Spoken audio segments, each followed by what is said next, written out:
La clase de hoy va a estar dividida en dos partes. La primera parte de la clase va a estar dirigida a reconocer las características estructurales del sitio de combinación del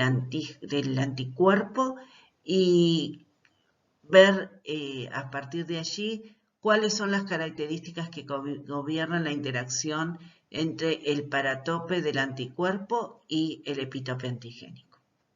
La segunda parte está dedicada a analizar el proceso de recombinación génica que se produce a lo largo de la maduración de los linfocitos B y de los linfocitos T, lo que da lugar a la generación de la gran diversidad de receptores para el antígeno que presentan las células linfoides.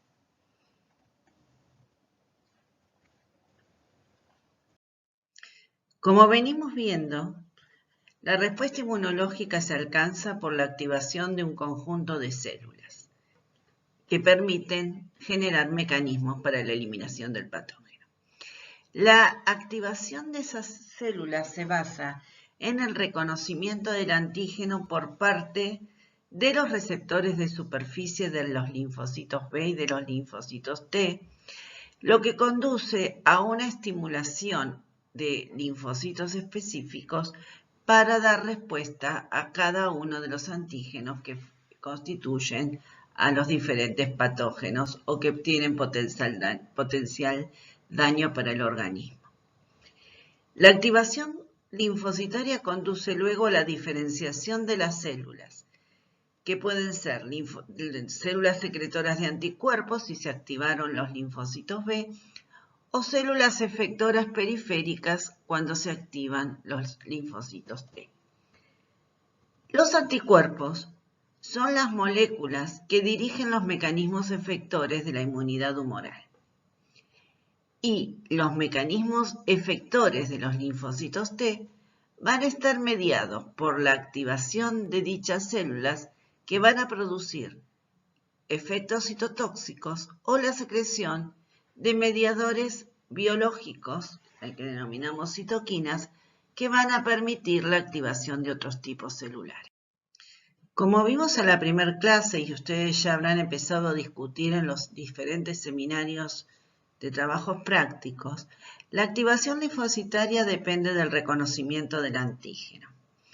Para que los linfocitos vírgenes o naive se activen, deben reconocer al antígeno que va a estar de manera soluble cuando lo reconoce un linfocito B, o como vieron en la clase anterior, presentado a través de una célula que lo ha procesado y que recibe el nombre de célula presentadora de antígeno, en el contexto de reconocimiento de las moléculas de histocompatibilidad. Pero para garantizar que los linfocitos que deban activarse sean solamente aquellos que son específicos para un antígeno dado, en ese proceso de activación, las células expresan moléculas que permiten otorgar una segunda señal de reconocimiento a este proceso de activación, y de esa manera la célula, luego de haber reconocido específicamente al antígeno y habiendo adquirido una segunda señal de activación intracelular, va a producirse el fenómeno de expansión clonal, aumentando de manera significativa a lo largo de la respuesta inmunológica el número de células activas que son específicas para un antígeno dado. Centremos nuestra atención ahora en los anticuerpos como moléculas efectoras. Los anticuerpos son glicoproteínas. Desde el punto de vista bioquímico son glicoproteínas. La estructura polipeptídica hace que una molécula de anticuerpo, como ya vimos anteriormente, esté constituida por 4 cadenas. 2 cadenas livianas en este diagrama de cintas de color amarillo y 2 cadenas pesadas en este dominio en color rojo. Las cadenas livianas de una molécula de anticuerpo dada son siempre iguales entre sí. Como vamos a discutir más adelante, las cadenas livianas pueden ser de isotipo kappa o de isotipo lambda, pero una molécula presenta las dos cadenas del mismo isotipo. O son kappa o son lambda. Esto es consecuencia de que un linfocito en su maduración va a poder reordenar genéticamente un único tipo de cadena liviana. Estas cadenas livianas están constituidas por dos dominios, que como vimos en unas clases anteriores, uno es variable y otro es constante. En la distribución topográfica de esta molécula, la estructura cuaternaria de la misma hace que estos dominios que constituyen esta cadena se enfrenten a una cadena pesada que está constituida por 4 dominios, un dominio variable y 3 dominios constantes. Cada una de estas dos cadenas está estabilizada por puentes disulfuro intracatenarios, pero a su vez una molécula, una cadena con la otra, se encuentra estabilizada por una unión covalente formada por puentes disulfuros intercatenarios. La principal característica de los anticuerpos es su especificidad y su afinidad para con el antígeno. A través del extremo constituido por el dominio variable de la cadena liviana y el dominio variable de la cadena pesada, se genera una superficie de contacto para con el antígeno que define dicha especificidad. Y las interacciones termodinámicas que se dan entre una y otra molécula van a definir el valor de unión, o sea, su afinidad. Esta estructura se complementa con la región de cadenas de dominios constantes de la cadena pesada que van a formar la porción Fc del anticuerpo y que es encargada de dirigir las acciones biológicas que dominan los mecanismos efectores durante la respuesta inmune humoral. Entonces, para resumir, un anticuerpo es una glicoproteína que se comporta como una biomolécula bipolar, que presenta un extremo de reconocimiento para el antígeno que corresponde a la región aminoterminal de las cadenas livianas y pesadas que constituyen al anticuerpo, y una región extremo carboxilo terminal constituido por los dominios constantes de la cadena pesada de la inmunoglobulina que le permite cumplir las funciones efectoras a la molécula.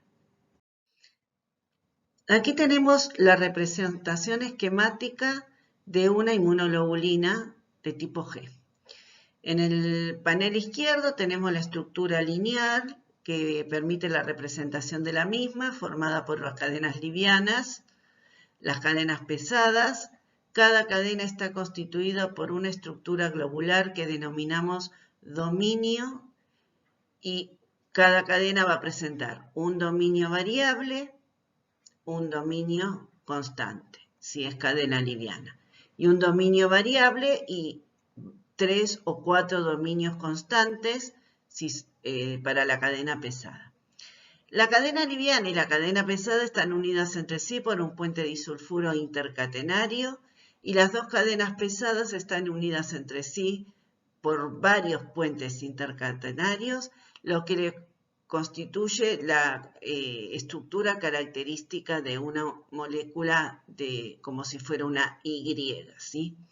A la derecha tenemos la representación computacional de la estructura de la misma proteína, considerando la presencia de cada uno de los aminoácidos que constituyen la estructura primaria de la misma, representada acá por unos circulitos. Entonces, la estructura primaria de la molécula que está constituida por la unión peptídica de cada un aminoácido entre sí, adquiere una conformación espacial que le permite formar lo que conocemos como estructura globular o dominio, que como vamos a ver enseguida depende de una estructura de tipo secundario de plegamiento en lámina beta. Y la interacción de las moléculas entre sí para constituir el tetrapéptido va a dar lugar a la estructura terciaria y cuaternaria de esta proteína, que va a ser activa solo y solamente cuando pueda estar estabilizada esta estructura de la manera en que la estamos viendo en esta representación. Ahora vamos a analizar cómo es la distribución de estos aminoácidos para cada uno de los dominios de inmunoglobulina. En el panel superior izquierdo está representada la cadena liviana de un anticuerpo. Entonces aquí vamos a ver representado en un diagrama de cintas la totalidad de la secuencia de la cadena aminoácidica y vemos hacia la derecha en este diagrama, ¿sí? Lo que estoy marcando acá con el puntero, el dominio variable, que es el extremo amino terminal, que forma una estructura de alrededor de 100 aminoácidos que adquieren una conformación en el espacio del plegamiento en lámina beta paralela y antiparalela. Eso la va a permitir que todos los aminoácidos se ubiquen en una localización de plegamiento en barril y constituyan esa estructura globular que vimos en el diagrama anterior, que parece como si fuera un globito,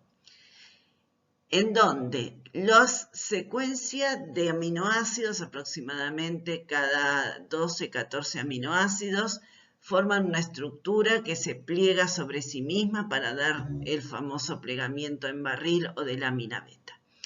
Esta estructura, si uno no la estabiliza, podría adquirir en condiciones no fisiológicas una estructura al azar. Pero existen alrededor del aminoácido 30 y 60 de esta secuencia aminoácidica la presencia de cisteínas, que por un proceso de oxidación entre los dos aminoácidos genera un puente disulfuro intracatenario. Y eso hace que esta estructura en lámina beta sea estrictamente controlada o estabilizada, mejor dicho. De la misma manera, si uno continúa en la secuencia de aminoácidos, alrededor de los próximos aminoácidos se vuelve a producir la aparición nuevamente de dos cisteínas que estabilizan la unión de lámina beta del segundo dominio, que es el que dominamos para la cadena liviana, dominio constante de inmunoglobulina. Estos ambos dominios, ¿sí?, en la secuencia que constituyen el plegamiento que forma la lámina beta, los aminoácidos cambian muy poco entre una molécula y otra. Y eso lo que otorga es que la funcionalidad de la proteína, en este caso de la cadena que va a constituir al anticuerpo, no pueda sufrir acciones biológicas diferentes por haber cambiado su estructura. Sin embargo, si nosotros analizamos el dominio amino terminal, vamos a observar que hay algunas regiones que están pintadas de color celeste. Estas regiones que se protruyen de la lámina beta y que no integran el barril de plegamiento en lámina beta, sino quedan por fuera de esta estructura y se desplazan en el espacio hacia la superficie de la molécula son las regiones que van a formar va a estar constituida por los aminoácidos que son capaces de interactuar con el antígeno. A estas regiones de la región variable, del dominio variable de la inmunoglobulina, tanto de la cadena liviana, que es lo que está graficado en este esquema, pero lo mismo ocurre con la cadena pesada de la inmunoglobulina, se las conoce con el nombre de regiones que determinan la complementariedad para con el antígeno y constituyen lo que conocemos como paratope del anticuerpo. La región constante no presenta estas características y solamente con forma de estructura en lámina beta, pero no es la región que va a poder interactuar con el antígeno. A este tipo de estructura de dominio de plegamiento en lámina beta estabilizada por puente disulfuro que presenta esta cadena liviana, se la conoce como dominio de tipo inmunoglobulínico porque fue reconocida cuando se pudo cristalizar los primeros anticuerpos. Pero después se vio que la misma estructura está presente en otras moléculas de interés inmunológico. Por ejemplo, en este esquema que tenemos abajo, el receptor para el linfocito T. El receptor del linfocito T está constituido por dos cadenas, la cadena beta y la cadena alfa. Cada una de estas cadenas presenta un dominio variable, igual que el anticuerpo, y un dominio constante. El plegamiento de los aminoácidos en la estructura secundaria de ambas cadenas también tiene un reordenamiento en plegamiento en lámina beta que constituye a cada uno de los dominios. Y también, como en el caso anterior, esta estructura se encuentra estabilizada por la presencia de un puente disulfuro intracatenario. Los dominios variables de la cadena beta y de la cadena alfa del receptor T también protruyen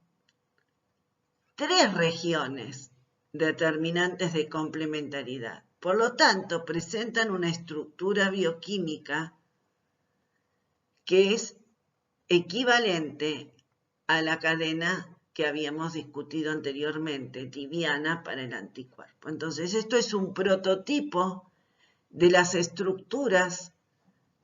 primaria, secundaria, terciaria y cuaternaria que constituyen a la totalidad de las moléculas de reconocimiento para el antígeno. Ahora que ya hemos visto cuál es la estructura de estas proteínas, vamos a pensar un poquito cómo interactúa el antígeno con el anticuerpo. Para que se dé la interacción entre el antígeno y el anticuerpo, ambas moléculas deben estar próximas. Y la unión del anticuerpo a través de las regiones determinantes de complementariedad que estaban presentes en el extremo aminoterminal, tanto de la cadena pesada como de la cadena liviana, va a sufrir un acercamiento a una determinada región de la superficie del antígeno, que conocemos con el nombre de epitope o región reconocida por el antígeno. La interacción antígeno con el anticuerpo es un equilibrio dinámico por el cual la capacidad de interacción de una proteína con la otra a través de diferentes tipos de uniones de tipo no covalente va a determinar el valor de la constante de asociación de este equilibrio. Es decir, que anticuerpos de alta afinidad tendrán una constante de asociación muy alta, y si la constante de asociación es muy alta, la recíproca, que es la constante de disociación, es muy lenta o muy baja. Por lo tanto, el anticuerpo que sea específico para un antígeno dado va a tender a formar un complejo bimolecular antígeno-anticuerpo que va a ser estable en el tiempo y eso va a permitir que el anticuerpo cumpla su rol biológico, o sea, la neutralización del antígeno o que se favorezca un fenómeno de eliminación, como puede ser la ozonización por parte de una molécula, de una célula fagocítica. Entonces, recordemos que este equilibrio entre antígeno y anticuerpo que da lugar al complejo antígeno-anticuerpo se rige por las leyes del equilibrio dinámico, es decir, que la constante de asociación va a estar dada por el cociente entre la concentración del complejo antígeno-anticuerpo sobre las concentraciones de antígeno libre y de anticuerpo libre en una determinada condición de equilibrio.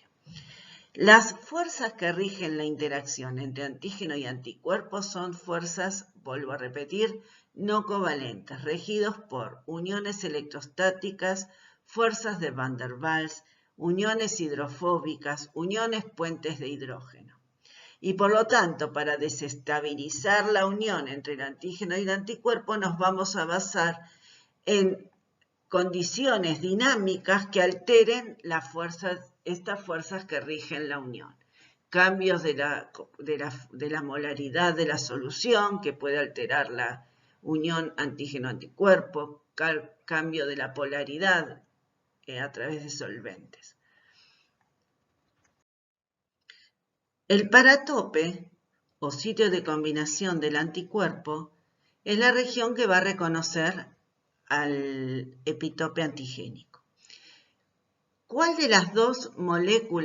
cadenas que constituyen la molécula de anticuerpo es la que se une al antígeno? Estudios experimentales llevados a cabo ya hace mucho tiempo con modelos de anticuerpos que reconocen determinados grupos químicos que denominamos haptenos, permitieron demostrar que los dominios variables de ambas cadenas interactúan con la superficie antigénica. Y que de las dos cadenas, la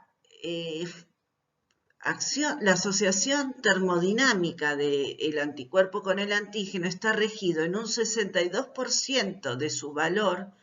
por los aminoácidos que constituyen la unión a través de la cadena pesada y un 34% por la cadena liviana. Y esta diferencia entre una y otra está dada por la variabilidad que existe a nivel de la región variable en una cadena pesada, que es mayor que la variabilidad de los aminoácidos que están comprometidos en la unión en la cadena liviana. Pero ambas cadenas son necesarias para generar una fuerza de unión alta entre antígeno y anticuerpo. Volvamos ahora a revisar un poco los esquemas que estamos viendo para poder interpretar cómo se constituye esta región determinante de complementariedad, que era la región de los dominios variables que se extendían hacia la superficie externa de la molécula y que por ende interactúan con la superficie del antígeno. Hoy en día, los estudios de cristalización permitieron saber en la actualidad que existe un número limitado de aminoácidos que se unen a la superficie del antígeno. En este ejemplo, que es el anticuerpo, un anticuerpo IgG antilisosima, que es una proteína extraída de la clara del huevo, se pudo determinar que la superficie de contacto entre el anticuerpo a través de las dos cadenas liviana y pesada de la región FAB con la superficie del antígeno, en este caso la lisosima, estaba limitada a un área no mayor a 100 Armstrong cuadrados y que son aproximadamente 17 aminoácidos los que establecen la interacción desde la superficie de la lisosima con un número similar de aminoácidos presentes en las cadenas polipeptídicas del anticuerpo. Cuando se analizó la secuencia completa del dominio variable de una cadena, en este caso la cadena liviana de este anticuerpo, pero podría ser de otro, y se compararon muchas cadenas livianas de anticuerpos diferentes, se vio que las posiciones relativas de 1 a 100 que forman este dominio presentaban diferentes grados de variabilidad. Alrededor de la posición 30, 60 y 90, cada uno de los aminoácidos que estaban en esas posiciones relativas, entre una molécula y otra cambiaban mucho. En cambio, el resto de los aminoácidos que constituían el dominio variable de las cadenas livianas de muchos anticuerpos, en las posiciones que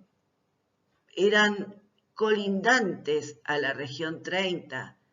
alrededor de 60 o alrededor de 90, variaban muy poco. Si uno mira la variabilidad para cada una de las posiciones, ves que en estas regiones varía entre 10 o 20 aminoácidos podrían oscilar. En cambio, en las otras regiones había hasta casi un 100% de variabilidad.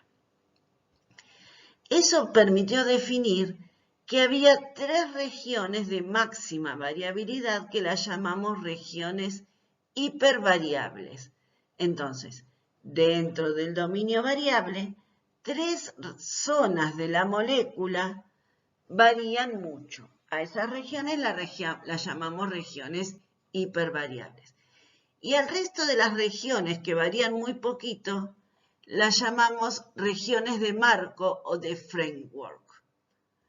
Las regiones de marco, si uno las analiza a nivel de la estructura secundaria, o sea, del plegamiento del dominio en su formación de lámina beta, identifica que las regiones de marco constituyen a las hebras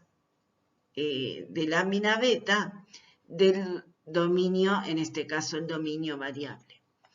Y que las regiones de hipervariabilidad, que estaban ubicadas en regiones bien definidas en la estructura primaria, se correlacionan con los 3 dominios de regiones determinantes de complementariedad, que son las que extruyen o salen hacia afuera en la superficie del dominio, que va a ser la región superficial externa del anticuerpo. Entonces, estas regiones de máxima variabilidad constituyen 3 regiones que las llamamos CDR1, CDR2 y CDR3, regiones determinantes de complementariedad 3.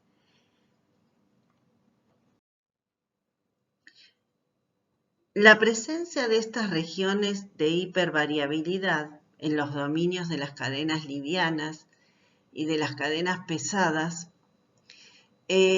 permiten entonces dar la capacidad a cada anticuerpo de reconocer antígenos específicos. Como podemos ver en este diagrama,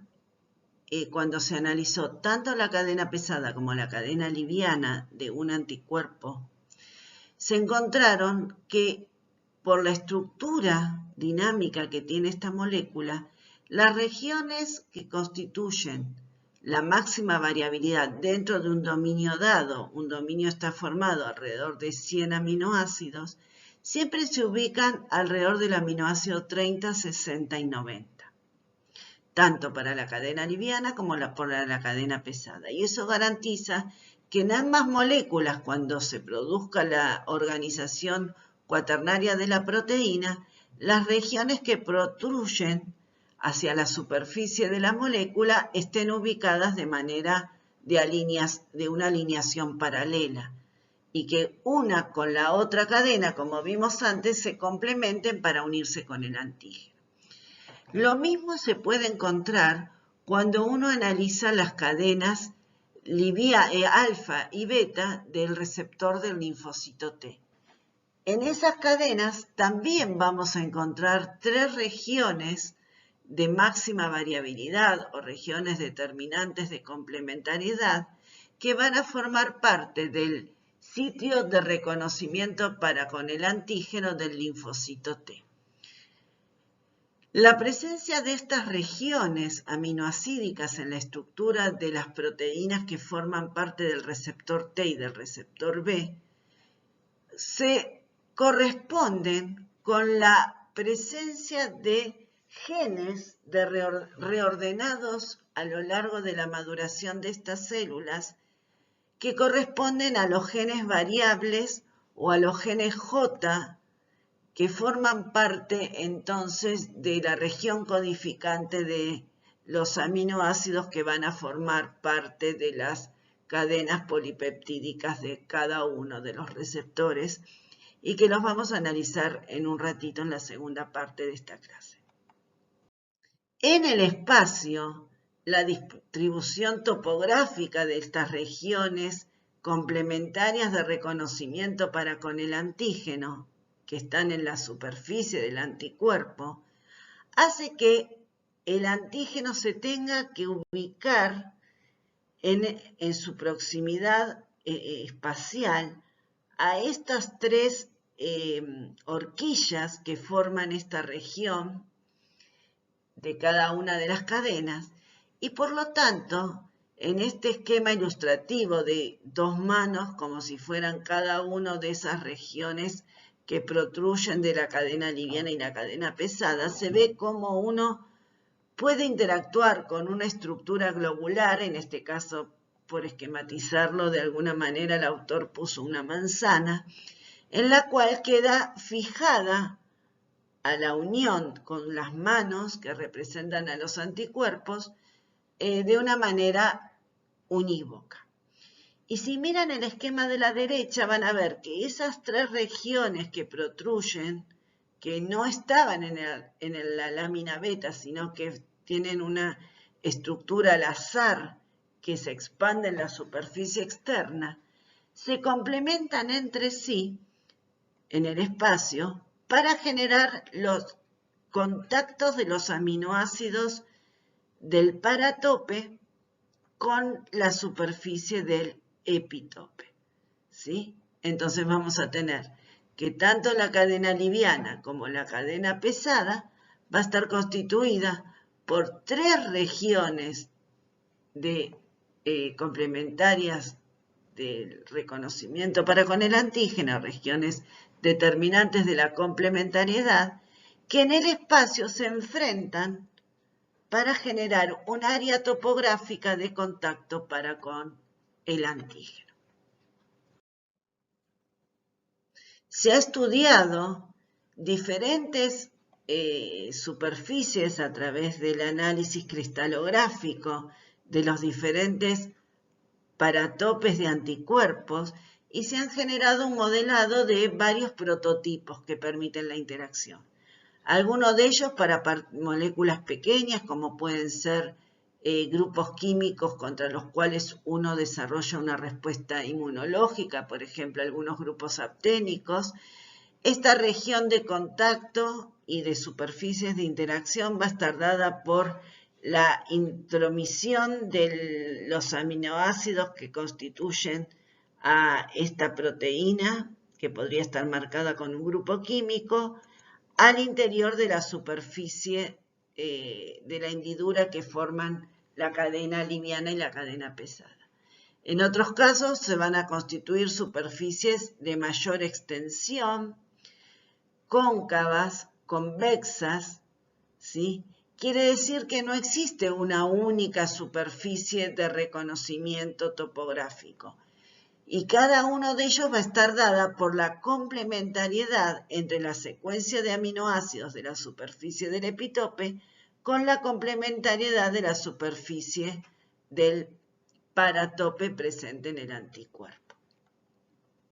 Vamos a ver algunos ejemplos. En este caso tenemos la interacción entre un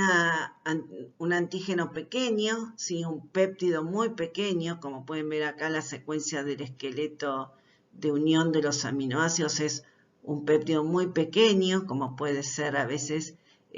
algún péptido digerido a través a partir de una proteína mayor. Una pequeña, por ejemplo, toxina o alguna proteína del organismo, como puede ser la vitamina K. Y en este caso, cuando el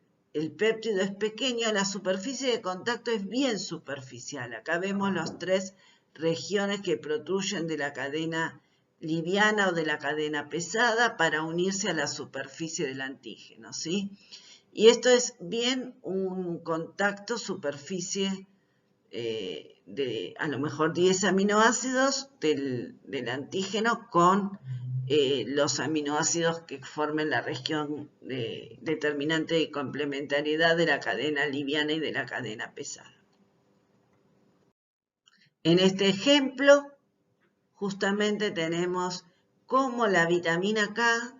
que forma una estructura química pequeña, interactúa con un anticuerpo específico a través de un bolsillo en el cual la vitamina se puede introducir en el interior del canal que forman la complementariedad de la cadena liviana y la cadena pesada de esta molécula de anticuerpo, ¿sí? Esta es una representación cristalográfica. Tenemos en este caso el modelo de cinta que representa la misma interacción. Vemos aquí cómo la molécula se introduce dentro de la prolongación de las regiones determinantes de complementariedad para interactuar con para que se produzca la interacción entre el antígeno y el anticuerpo.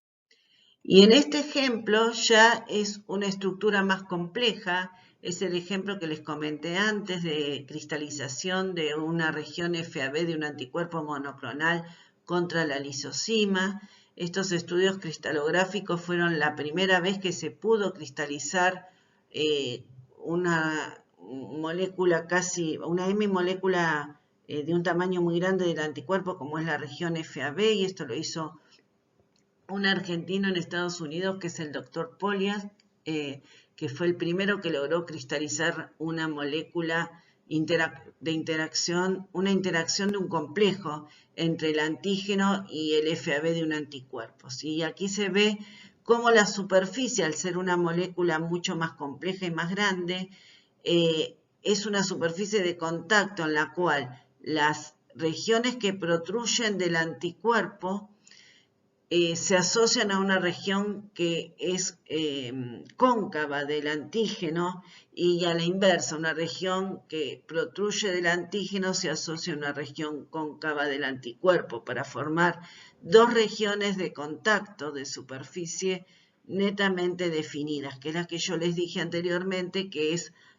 constituyen una superficie en el espacio de alrededor de 100 Armstrong cuadrados. Y si ustedes miran el detalle de este diagrama, se ve una estructura de color blanco. Esta es una glutamina. Esta glutamina, que tiene la posición 14 de la secuencia topográfica del antígeno, interactúa directamente con una región aminoácidica del anticuerpo. Y si uno muta a esta proteína y le saca esta glutamina, que constituye una unión electrostática con un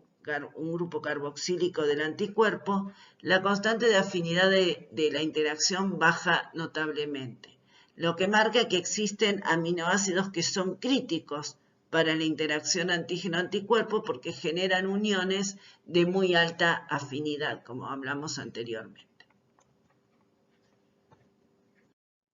Aquí tenemos otro ejemplo, que tal vez es un poco más complejo todavía, porque es un anticuerpo FAB, en este caso en lugar del modelizado ser formando estructuras de los aminoácidos completos, que es lo que representan las esferitas del diagrama anterior. Solamente se hace el esqueleto hidrocarbonado de la unión carboxilo amino de cada uno de los aminoácidos. Es entonces un esquema más sencillo para la apreciación, pero en el número de aminoácidos que constituyen la unión más complejo. Y nuevamente podemos observar esta interacción superficie de la región FAB del anticuerpo con respecto a la superficie de la hemaglutinina viral, ¿sí? Como la protrusión de los aminoácidos de la superficie de la hemaglutinina se introducen en la estructura hidrocarbonada de la cadena alfa, en este caso es anticuerpo, de la cadena liviana y la cadena pesada del anticuerpo, ¿sí? Y lo mismo se ve en el diagrama de la derecha, donde a través de un estado de disociación se magnifica cómo es la complementariedad estructural topográfica de una y otra molécula. En el caso de los receptores para el linfocito T, ustedes ya vieron en la clase de presentación antigénica cómo el reconocimiento del receptor T para con el péptido antigénico se hace mediante una estructura trimolecular que está dada por la molécula del complejo mayor histocompatibilidad que anida en su bolsillo al péptido antigénico, sea en este ejemplo en clase 1 o en el ejemplo de la derecha a través de la superficie en la que se ve en la región superior el péptido anclado en este bolsillo, también en clase 1, y como el receptor T, que presenta en su cadena beta y en su cadena alfa el plegamiento en lámina beta, expone en estos dominios variables secuencias aminoácidicas que protruyen, igual que habíamos visto para los anticuerpos, y que forman las regiones determinantes de complementariedad para con, en este caso, el péptido antigénico, pero también en asociación con la superficie de la molécula de histocompatibilidad. Esta región de la molécula de histocompatibilidad que contiene al péptido antigénico se denomina agrotope. Entonces, el receptor T va a reconocer al epitope antigénico asociado al agrotope, que es la región aminoácidica de la cadena alfa de la molécula de histocompatibilidad de clase 1, que también interactúa con las regiones determinantes de complementariedad para establecer uniones de afinidad que son de menor valor que la que existe entre los loops del receptor y el péptido antigénico, pero que es necesario para que esta unión sea estable y se genere la primera señal de activación de la célula T. En este ejemplo podemos ver cómo la estructura, ¿sí?, del complejo de histocompatibilidad contiene al péptido antigénico en un estudio computarizado y cómo la región externa de la cadena beta y de la cadena alfa del receptor T a través de las regiones determinantes de complementariedad interactúan, ¿sí?, a través de una superficie de